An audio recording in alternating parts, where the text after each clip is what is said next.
आज हमने जिला नवीन सादरा में पत्रकार वार्ता इसीलिए बुलाई कि हम जो आज देश में हो रहा है उसकी जानकारी आप सभी लोगों से साझा कर सकें।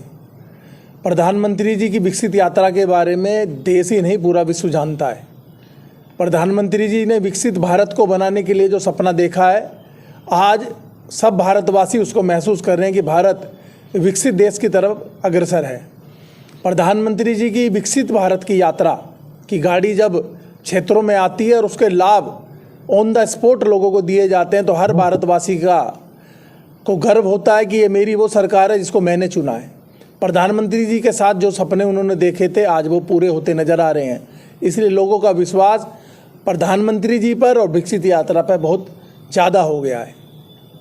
बात करें जिस तरीके से मोदी जी आपकी बार नारा लगा रहे हैं, आपकी बार 400 पार, क्या उनका उद्देश्य और किस तरीके से 400 पार का आंकड़ा हम मान रहे हैं? ये नारा कोई मोदी जी नहीं लगा रहे हैं, ये हर भारतवासी लगा रहा है। 400 पार का नारा जो देश ने 10 साल में जो परिवर्तन हुआ, चारों तरफ हाईवे का जाल, हर योजना हर गांव में पहुंचाने का जो सपना प्रधानमंत्री जी ने देखा आज वो साकार हो रहा है। इसलिए 400 पार जो जितनी भी योजनाएं थी, घर घर में अनाज मिला, घर घर में पानी आया, घर घर में बिजली आई, आयुष्मान भारत की योजना, प्रधानमंत्री उज्ज्वला योजना, प्रधानमंत्री गांव योजना, प्रधानमंत्री मकान आवास योजना, ऐसी योजना जो प्रधानमंत्री जी ने अपने इंटरव्यू में भी कहा था पत्रकार साथियों से कि जो अब विकास यात्रा के बारे में या जो योजनाएं प्रधानमंत्री जी द्वारा चलाई गई उनके बारे में बात की जाए तो शायद पूरा दिन भी कम पड़ेगा। इसलिए हर भारतवासी को जब ये महसूस हुआ कि ये मेरी सरकार है और इस सरकार ने सिर्फ और सिर्फ, क्या वो कोई जाति हो, कोई धर्म हो, कोई महिला हो, कोई पुरुष हो, किसी में भेदभाव नहीं।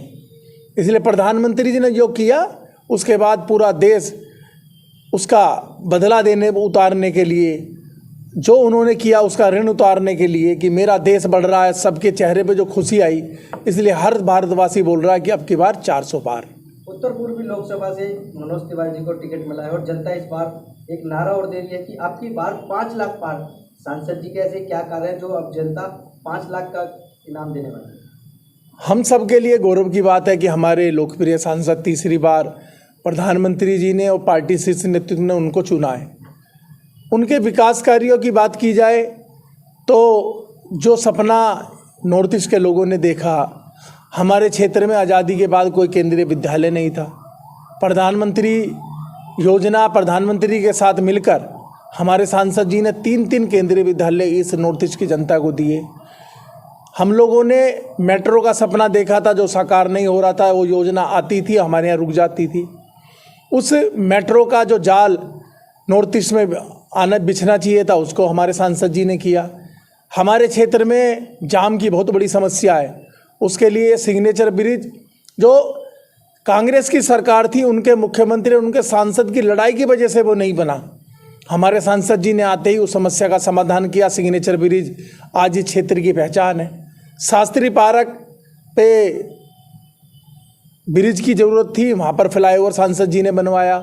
अभी ऐसा कन्वेंशन सेंटर जो पहले सिर्फ नई दिल्ली में हुआ करता था या अन्य प्रांतों में हुआ था, ऐसा कन्वेंशन सेंटर बनाया जिसका लोगों को लाभ होगा।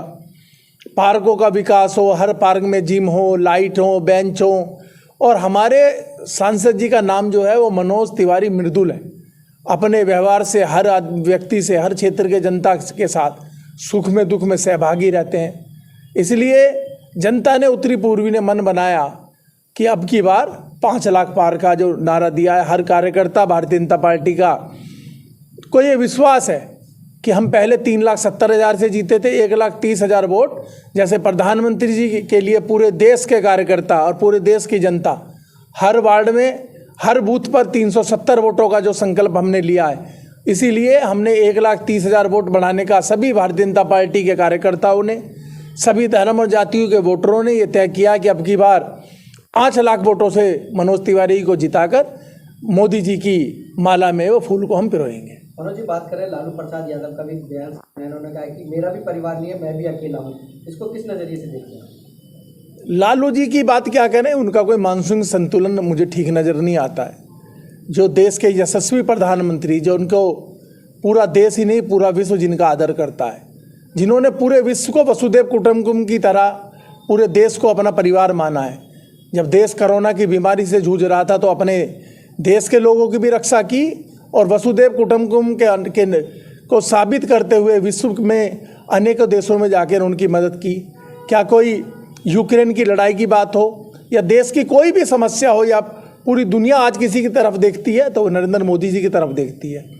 तो मोदी जी का परिवार, हम सब लोग मोदी जी का परिवार है। हर भारतवासी 140 करोड़ लोग सब मोदी जी का परिवार है और यही परिवार की रक्षा करने के लिए मोदी जी ने अवतार लिया है।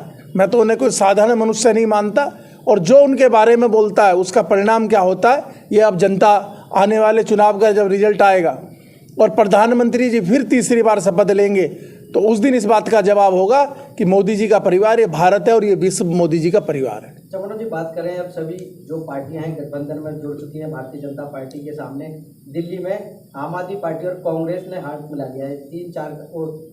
4 और 3 का बंटवारा हो चुका है। तो किस तरीके से देखते हैं इस बार कितना चुनाव तगड़ा होने वाला है? ये सब चोर चोर मुसेरे भाई। आम आदमी पार्टी का जन्म हुआ कांग्रेस को गाली देकर। कांग्रेस के भ्रष्टाचार को खत्म करने के लिए आम आदमी पार्टी ने जन्म लिया और जब दोनों ही पार्टी भ्रष्टाचारी हो गई, आज तो कांग्रेस को भी पीछे छोड़ा आम आदमी पार्टी ने।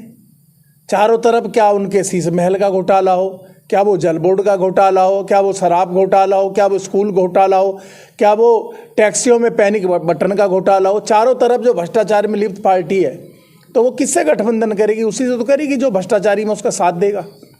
इन लोगों का इनकी कलई खुल गई है। सब इन्हें जानते हैं कि इनकी कथनी और करनी में कितना फ़र्क है। केजरीवाल जी ने अपने बच्चों की कसम खाई थी। केजरीवाल जी ने हर चीज़ के लिए जब देश की सेना की बात आई तो उसका अपमान किया, गणतंत्र दिवस की परेड पर तब दिल्ली का अपमान किया। ये इन लोगों की कोई संस्कृति नहीं है। अभी राम जी के बारे में क्या बोलते थे, अब राम में दिल्ली करने की बात कर रहे हैं। इनका कोई गठबंधन नहीं है। कल तक ये दोनों एक दूसरे को आपस में गाली दे रहे थे, एक दूसरे के बारे में अपशब्द कह रहे थे और आज गठबंधन जो हुआ है वो सिर्फ एक मतलब की यारी है और इसको जनता भली भांति ही जानती है। ये 4-3 का गठबंधन हो या 4-4 का गठबंधन हो, इन्हें हम 7-0 से हराकर पुनः दिल्ली 7 सीट प्रधानमंत्री मोदी जी की झोली में डालेगी। नमो 3.0 हैट्रिक को लेकर क्या कहेंगे? किस तरीके से नवी जिला साधना काम कर रहा है? हम लोग इस चुनाव में, हम भारतीय जनता पार्टी 12 महीने काम करती है। हम राजनीतिक दल के साथ साथ हम समाज सेवा भी करते हैं।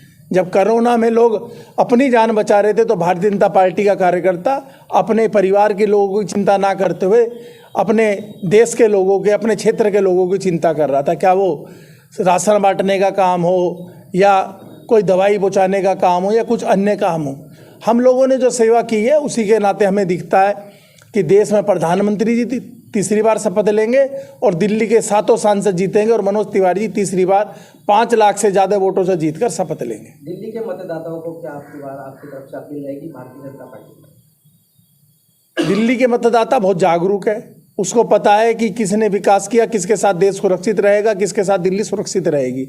दिल्ली सुरक्षित रखने के लिए सभी दिल्ली वासियों से मैं अपील करता हूँ कि इस भ्रष्टाचारी सरकार को समाप्त करने के लिए 2024 में भी तो हमारा साथ देंगे ही देंगे, पर 2025 में भी जब विधानसभा का चुनाव होगा तो विधानसभा में भी हम इस दोनों भ्रष्टाचारी पार्टी को समाप्त कर जैसा और प्रांतों में भारतीय जनता पार्टी के नेतृत्व में विकास हो रहा है, ऐसे हम दिल्ली को भी एक विकास में विकसित दिल्ली बनाने का प्रयास करेंगे और दिल्ली विकसित बना के रहेंगे। धन्यवाद।